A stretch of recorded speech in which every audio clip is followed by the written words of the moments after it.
You decided to upgrade your outdoor deck, so you ordered the essentials, a power washer, a set of patio chairs, and a shiny new grill. And you used your Bank of America customized cash rewards credit card, choosing to earn 3% cash back on online shopping and up to 5.25% as a preferred rewards member, which you put towards your most essential deck addition, a bird feeder. Apply for yours at bankofamerica.com/more rewarding. Copyright 2021 Bank of America Corporation.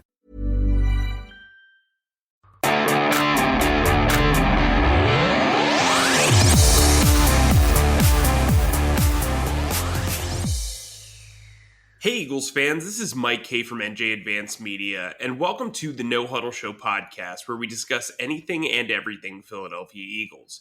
You can read our content on NJ.com/Eagles, bookmark that, and you can subscribe to our exclusive Eagles Insider Text service, where we'll break news, give you insider observations, and provide in-depth analysis. Through Eagles Extra, you can send questions and comments directly to us, and we'll respond to your phone. With me today, as always, is my fellow Eagles beat reporter, Chris Franklin. Today, we're going to discuss the Eagles' dominant win over the Falcons, Jalen Hurts' special performance, and what it all means moving forward. Chris, how you doing?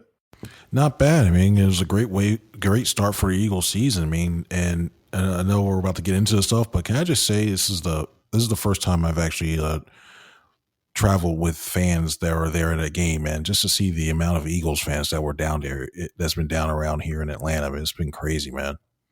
Yeah, well, they say that's where the players play, but I guess that's where the fans travel. So, anyways, we're recording this late at night. Obviously we had to get a bunch of work done. It should be noted, Chris went out to eat. I took a nap. He brought me back food. Very nice gentleman that he is. Oh, and, so look, let's get into this, because I think it's important to acknowledge the fact that, yes, this is the same Atlanta Falcons team, or at least close to it, that picked top 4 in the draft. Okay, this is not a good Atlanta Falcons team. They're a rebuilding franchise. They're still trying to figure stuff out. Arthur Smith is a new head coach. All that said, you could say the same thing about the Eagles. The Eagles are a team that's rebuilding. It's trying to figure things out. They initially had a top 6 pick in the draft. Like, they're two pretty even outlooks, at least on the surface. And frankly, the Eagles blew the Falcons away in their own building. And look, I wrote this for the morning, but like, the Eagles could have simply won a really tight game, gotten a moderate pat on the back, and nobody would have batted an eyelash. National media would say, oh, well, they're just the Falcons. That's fine. But this seemed like a little bit more than just a, beating up a bad team. This seemed like the start of something at least interesting. I don't want to say it's special or anything like that. I don't want to get too ahead of myself, whatever. But the play calling by Nick Sirianni, the efficiency of Jalen Hurts, the quickness and cohesion of the offensive weapons, the defense's ability in the red zone to stop the Falcons' offense, and then later on just put the clamps on Matt Ryan throughout the second half. And then, come on, Aaron Cepas. What a performance. 3 punts down within the 20-yard line, and he averaged 0.3 yards per punt. So this was a collaborative effort. This was like when Young Money has like one of those tracks that has like 50 different voices on it. That's what this Eagles win was over Atlanta. You know what I mean? You mean like the features at the end of the track lane goes about like 7 or 8 deep? Yeah. I mean, like, to me, this was one of those performances where you could pick out probably 12 to 15 names out of the hat and say, hey, I remember him making a good play. And that rarely happens in Philadelphia, or at least has rarely happened over the last 2 to 3 years, at least since I've been covering the team in the post-Super Bowl era. But look, all of last year, the Eagles struggled to score 30 points. They didn't get to 30 points all season. And in his debut as the head coach, Nick Sirianni's offense puts up 32 points. On top of that, Doug Peterson and Carson Wentz in their final 12 games together only scored a first series touchdown twice. Off the bat, Sirianni and Hurts have orchestrated an opening series touchdown drive. And boy, was it a touchdown drive. Chris, give me your initial thoughts on this, as Nick Sirianni put it, a complimentary win. What can something like this do for a team when everybody is firing the way they are?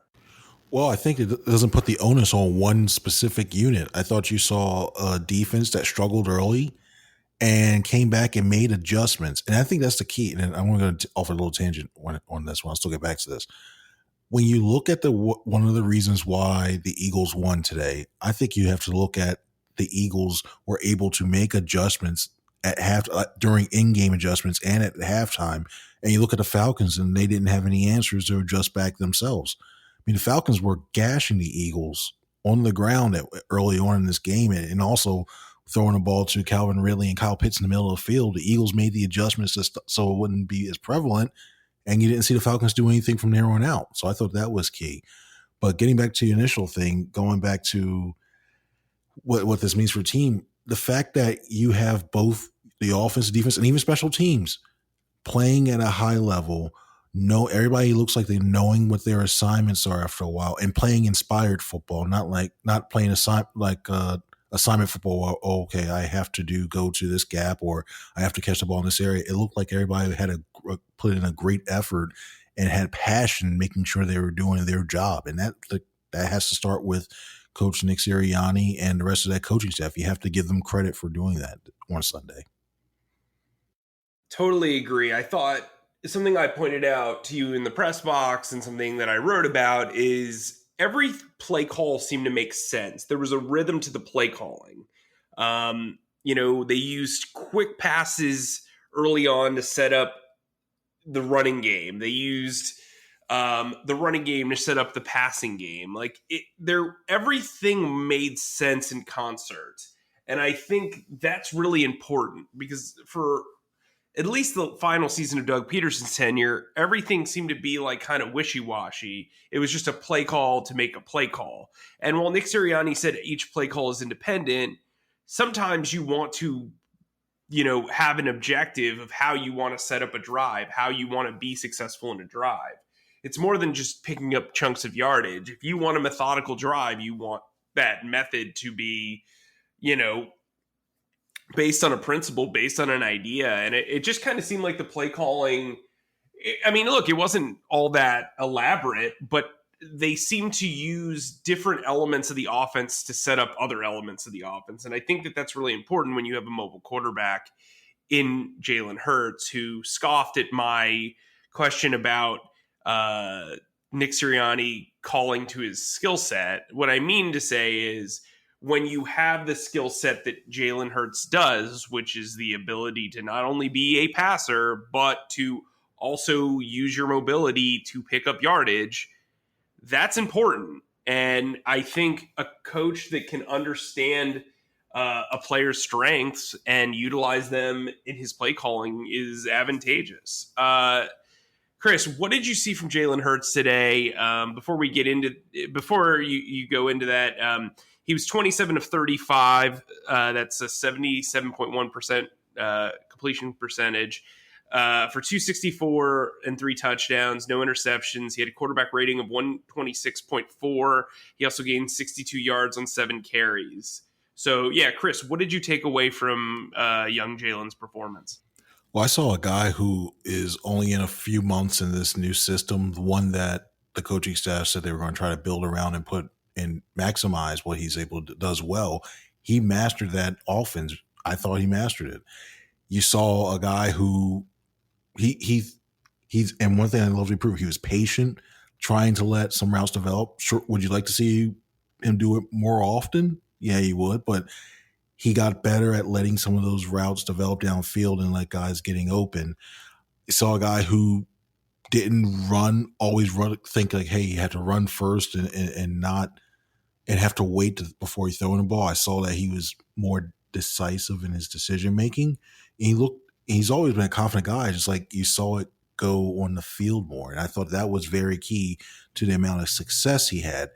And he's a lot more accurate, and everybody's going to say, oh, well, and you know what's going to happen. Everybody's like, well, he threw screen pass stuff. It doesn't matter. You still have to throw it in the NFL. You got guys coming arms, defensive ends whose wingspans are out the roof. You try to get it around there. They were able to do that. And Sirianni helped them. Basically, if they saw a play that was working, they stuck with it. I mean, early on, they did those first couple of wide receiver screens to Quez Watkins that made sense because they were picking up a lot of yards, chunk yards on that. And it didn't just go, okay, well, we have these two plays here, and all of a sudden it just flies away. You never see them again for the rest of the game. When something works, you may just put some window dressing on there, try a different formation, and then you just let Hurts be successful by getting the ball out quickly on that. And he got the ball out quickly. He made good reads. He used his legs when the time was right. And overall, I think for his first season opener as a starter, he did very well. Yeah, I totally agree. I gave him an A- in our report card column. There was some pushback to that. Some people thought he should have gotten an A. Some people thought, he did have a rough stretch in that second quarter where it looked like he was a little bit off on a couple of his throws. Look, I'm not going to nitpick the heck out of this. I think this was a special performance for this team. That Jalen Hurts look, he was like a maestro. He really orchestrated this offense, not to perfection, but to the point where this Eagles team and this offense were dominant. And I think that's a nice feather in the cap of both Jalen Hurts and Nick Sirianni. But with that said, really interesting dynamic at wide receiver and running back. So we thought that the dynamic at wide receiver would be, Devontae Smith, Jalen Reagor, and Quez Watkins. The Eagles started the game actually with Quez outside and J.J. Arcega-Whiteside in the slot opposite Devontae Smith. It turns out they wanted J.J. Arcega-Whiteside out there to block for the screen passes to Quez Watkins, and he blocked well. J.J. Arcega-Whiteside was a standout on special teams throughout the first three quarters of this game. He suffered an injury. I believe it was an ankle injury, and I don't remember if he returned or not, but he did definitely stand out in a positive way on special teams. Later on, they bring in Jalen Reagor, and Reagor becomes this kind of short yardage target who the Eagles offense basically used as an extension of the running game, which I think is to his benefit. He's really good in space. He was able to score a 23-yard touchdown off a short pass in the third quarter. Look, I think they really focused in on what each wide receiver does really well. And Devontae Smith was terrific. He looked like a true number one wide receiver. Caught 6 passes for 71 yards on 8 targets, had an impressive touchdown catch on his first catch of the game. They used Zach Ertz on a natural pick play. Ertz played it to perfection and got Devontae Smith open on a cross or as they crossed routes. And then at running back, look, Kenny Gainwell and Miles Sanders is the new duo. We thought that Boston Scott would be that guy. Boston Scott was limited to special teams. But I thought Kenny Gainwell was surprisingly effective as a between the tackles runner. He scored his first touchdown today. Overall, the skill players, what did you take away from their performance? You decided to upgrade your outdoor deck, so you ordered the essentials, a power washer, a set of patio chairs, and a shiny new grill. And you used your Bank of America customized cash rewards credit card, choosing to earn 3% cash back on online shopping and up to 5.25% as a preferred rewards member, which you put towards your most essential deck addition, a bird feeder. Apply for yours at bankofamerica.com/more rewarding. Copyright 2021 Bank of America Corporation. Hello, this is John Grills from Creepy. Want to see something scary? Shudder is the ultimate streaming service for fans of horror, thrillers, and the supernatural. Brought to you by AMC Networks. Shudder is a premium streaming service that promises its members a multi-sensory dive into fantastical worlds. All uncut and commercial-free. Discover films and series that cover the entire horror spectrum, including highly anticipated new releases like The Boy Behind the Door, and one of my new favorite movies, Psycho Gorman.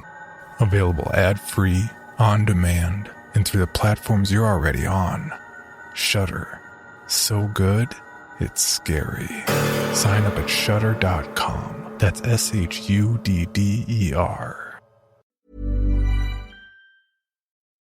Well, I thought they all did very well, and I thought their spacing on the offense was really good, so that allowed them to go ahead and flourish in those ways.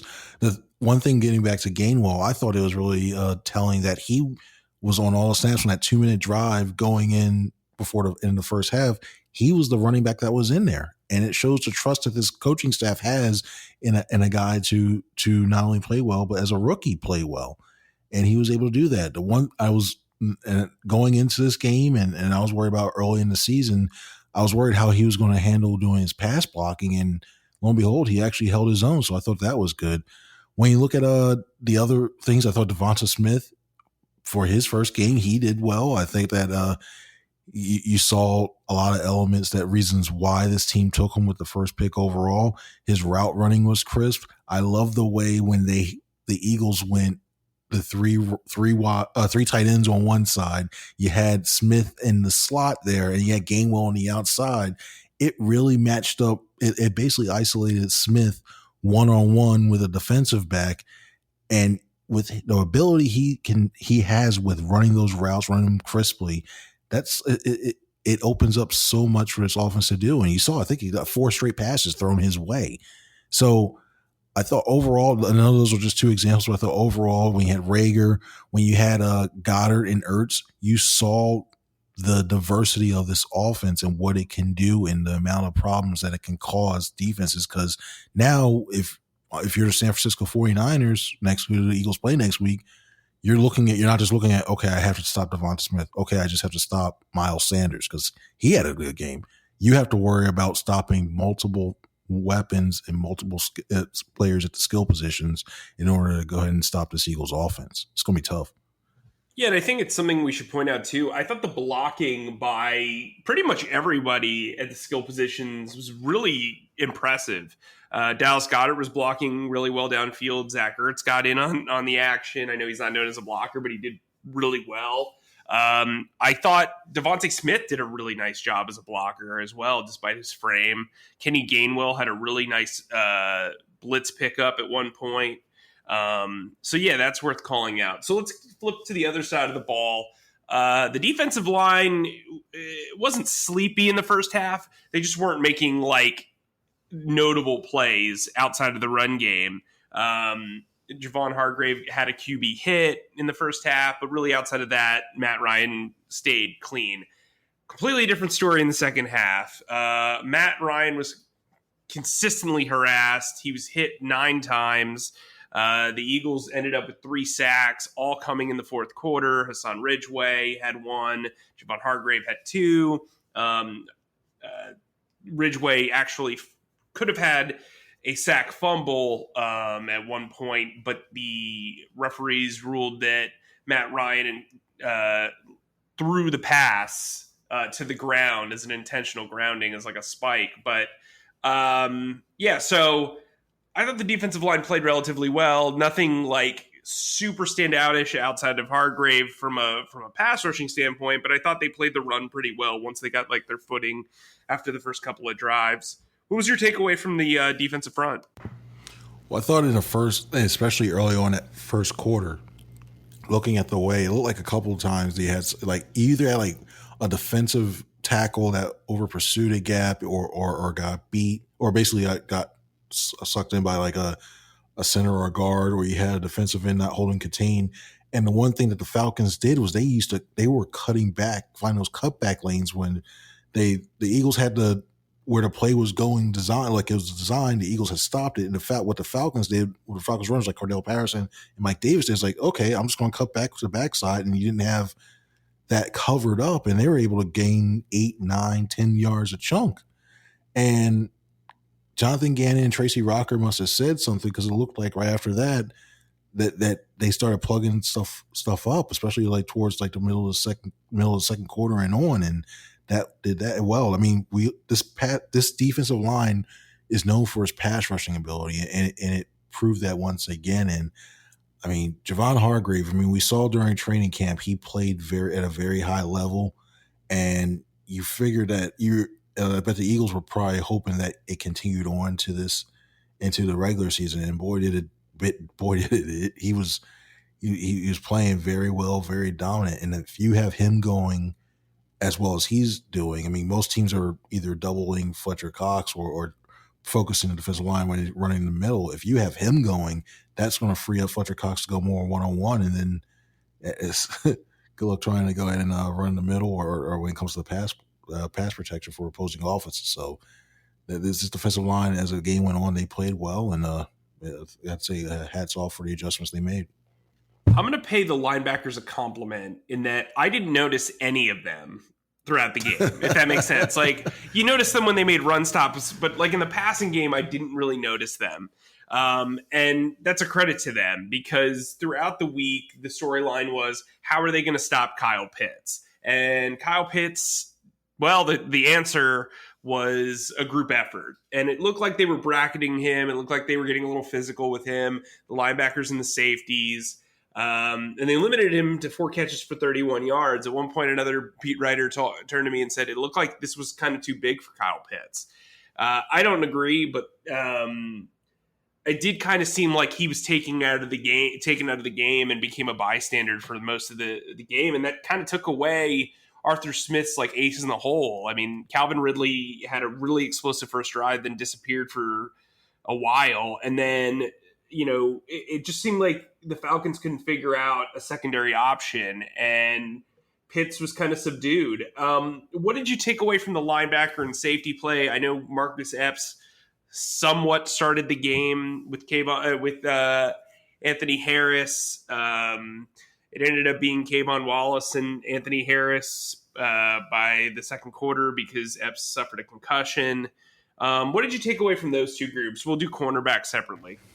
Well, I thought that in going back to they had trouble stopping a run a little bit earlier, and then when they put T.J. Edwards and Sean Bradley in, they did a good job. And then when it came to passing downs, when you had Singleton and Wilson, and those guys did a great job. They had, like, influencing where Ryan could go, because there was a couple of times where it looked like, offhand, I can't wait to see the all 22 later on, but it looked like they were trying to debate him into throwing it at times in some of those areas. And then quickly, by the time Matt Ryan threw, you saw either Wilson or Singleton already in the area, and they played well without getting any interference penalties or holding. And they held their own during that. And the safety play, I thought that Kayvon Wallace came in and did an admirable job, especially after Epps left the game with that concussion. So I thought overall in the middle of the field, those guys, they play well.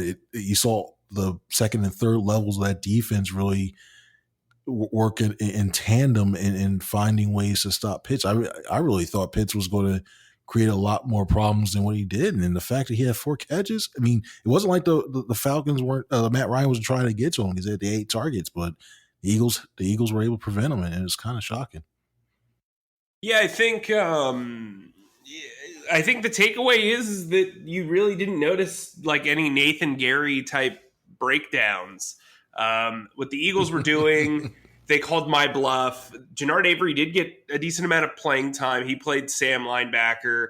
They were rotating Alex Singleton and TJ Edwards at multiple linebacker spots, but Eric Wilson was out there the entire time pretty much. It looks like they're just going to be multiple with these linebackers. At safety, they're hoping that Rodney McLeod can come back in the next couple of weeks. I wouldn't rule out him playing potentially next week against the 49ers. Maybe Dallas is more of a likely target, but I thought the safety group played relatively well. Anthony Harris had a couple of plays in coverage. I thought he played the run fine. And then let's look at cornerback, okay? Darius Slay had a pair of pass breakups late in this one. Steven Nelson had a couple of pass breakups, it looked like. I thought the cornerback group was fine outside of Avonte Maddox, who I thought, if we were going to do a winners and losers sort of thing, he just didn't seem to tackle very well. He finished with 8 tackles, but it seemed like he missed more than he made, taking dives at legs. What was your takeaway from the cornerback group?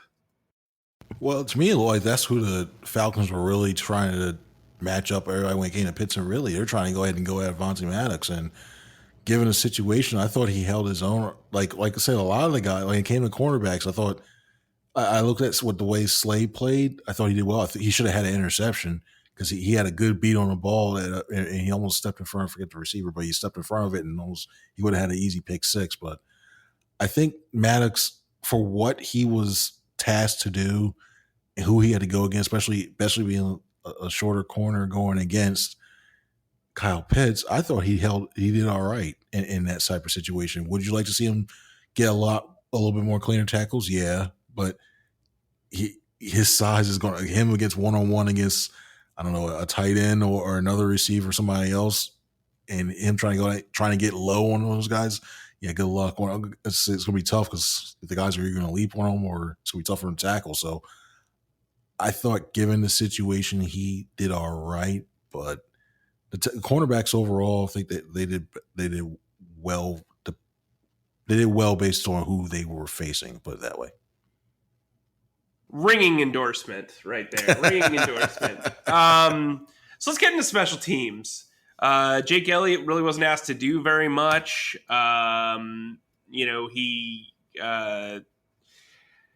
had a couple of PATs. He also had a capper of a 43-yard field goal once the game was out of hand. He was fine. Yeah, he was fine. I don't know really what more there is to say about Jake Elliott. Aaron Cepas, though, whoa, buddy. He had one rugby punt that if you looked at it, you thought it was going out of bounds, like into the crowd from where we were sitting, but it like fell down like perfectly in the left side on the left side of the field and got downed within the 10. Like, if he's able to do that on a consistent basis, which is something that Cam Johnson really wasn't able to do, like Cam Johnson can knock the crap out of a ball and flip a field, but like in order to consistently down the ball within the 10-yard line was not his strength. And I think, if the special teams unit, it seems like they've improved. Andre Chier had a really, really smart play on one of the downed punts where he actually was out of bounds and had the self-awareness to tell a teammate, hey, look, I can't touch this ball. Yeah. And so somebody else did it. Like, that's smart stuff. And that was his debut. Like, he was making smart decisions. Seems like a really intelligent guy. I thought overall, this was a good performance by the special teams unit. There were a couple of some decent returns by Jalen Reagor as a punt returner, even though I always worry that he's probably going to fumble the ball every 4 or 5 punt returns. The Eagles really didn't show any fear in getting young guys involved. So Patrick Johnson played today, for instance, on defense. He got a few snaps. I didn't really notice Marlon, Mr. T, Tupolatu. But then again, Hassan Ridgeway got plenty of time. Milton Williams was in there quite a bit. I noticed Zach McPherson a lot on special teams. Did not notice him on defense. He was on primary kickoff coverage. J.J. Arcega-Whiteside, who I brought up earlier, nearly blocked a punt. And then he had a stop on a kick return. I think J.J. Arcega-Whiteside is a guy who you're going to see never probably live up to the second round hype, but he could turn out to be an interesting utility player on special teams and a deep depth wide receiver. I know that'll never sit well with fans, but if he's got a role, he's got a role. Yeah, I saw Jack Stoll out on offense. He got a couple of really nice blocks in 3 tight end sets. Look, I think the moral victory for this, on top of the literal victory, is that this coaching staff's going to trust their young players. They're going to put them in positions to succeed. They're going to coach to their skill sets. Oh, and by the way, they could win football games. Like, that's like the huge takeaway here, in my opinion. So, yeah.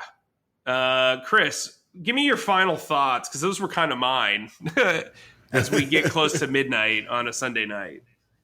Well, my thing is, it was a very nice win for his team, and for everybody to play that passion, I thought that was big.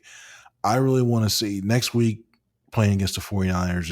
It's just going to be a tough matchup. You may be getting a Trey Lance, who seems to be playing well. You could, depending on Garoppolo, depending who knows, but Trey Lance looks playing well. I think the Eagles, no matter what goes on for the rest of the season, and I think you touched on this a little bit when it came to the younger players, they just need them to get as much experience as they can and get and play at a high level, because it's only going to bode well for the future years, 2022, 2023. If they somehow find a way to make a run this year, I mean, I think this is bonus and it means ahead of schedule, but I think you take it with a grain of salt. I would say take this win and enjoy it. Don't think that I wouldn't say, hey, oh my goodness, they're going to be a playoff team. Hey, they're going to win the division and win the Super Bowl, even though they may be in first place right now after one game, the only NFC East team to win. I don't think they're going to win the division, but I think you take this with enjoy Sunday for what it was, and just hope you continue to see these young guys improve and get better, because I think everything's more of a long-term game as opposed to a win now mentality. Yeah, I'd agree with that, but they are in first place right now, so that's really interesting. Dallas is dealing with La'el Collins being suspended and injuries to Michael Gallup. Washington, we don't know what's going to happen with Ryan Fitzpatrick. The Giants look horrific. I think you and I both called that the Giants were probably going to be the doormat of this division. And Washington, there's not a bigger Taylor Heineke advocate in the history of the world than me, but I still don't know if he's going to be able to will this team into, the playoffs. So, we'll preview the next game next Thursday, either Friday prior to the game or before the Giants face Washington next week on Thursday. That'll be interesting to see how that plays out, because whoever loses that game is probably out of the hunt for the foreseeable future. Remember, guys, sign up for Eagles Extra. We're having a ton of fun. You get a lot of exclusive content. You can do so at NJ.com/text. You'll get 2 weeks free to kind of test it out, see what you like about the product, enjoy Chris and my banter and analysis. You'll also get breaking news sent to your phone, so you don't have to get all the notifications on Twitter and social media. You can avoid kind of the clutter there. Then on top of that, you can also subscribe to the No Huddle Show podcast wherever you get your podcasts. We're available everywhere. We love being in your earbuds. I know that sounds weird, but we want to be there. For Chris, I'm Mike. We'll talk to you soon.